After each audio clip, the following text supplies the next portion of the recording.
Oggi al Circolo Unificato di Trieste due importanti iniziative hanno reso omaggio alla storia e alla memoria collettiva. È stato presentato il Calendesercito 2025 intitolato L'Italia liberata, che ripercorre il contributo dell'esercito italiano alla resistenza e alla liberazione, illustrando episodi di coraggio e sacrificio che hanno segnato il cammino verso la democrazia.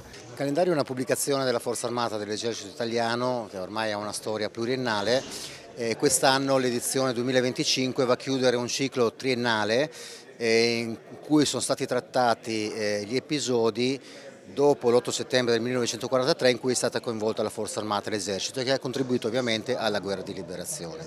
Il progetto editoriale, curato con la collaborazione del giornalista Fausto Biloslavo, intende avvicinare gli italiani a un periodo cruciale della nostra storia, mettendo in evidenza il ruolo delle forze armate nella ricostruzione post-bellica del paese. Quest'anno inoltre l'iniziativa assume un significato particolare in vista dell'80° anniversario della liberazione, che verrà celebrato nel 2025.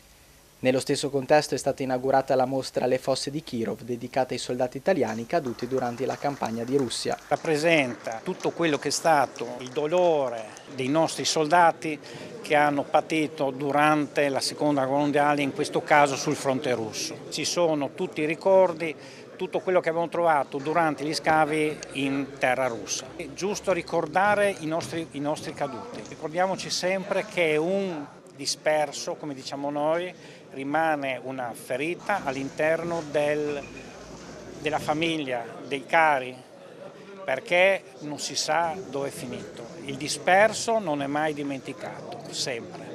La mostra, visitabile fino al 6 dicembre, è un omaggio al sacrificio di quei soldati e rappresenta un'importante occasione di riflessione su una delle pagine tragiche della Seconda Guerra Mondiale. Due iniziative che si uniscono per mantenere viva la memoria storica e per valorizzare il contributo dell'esercito italiano nella difesa della libertà e della democrazia.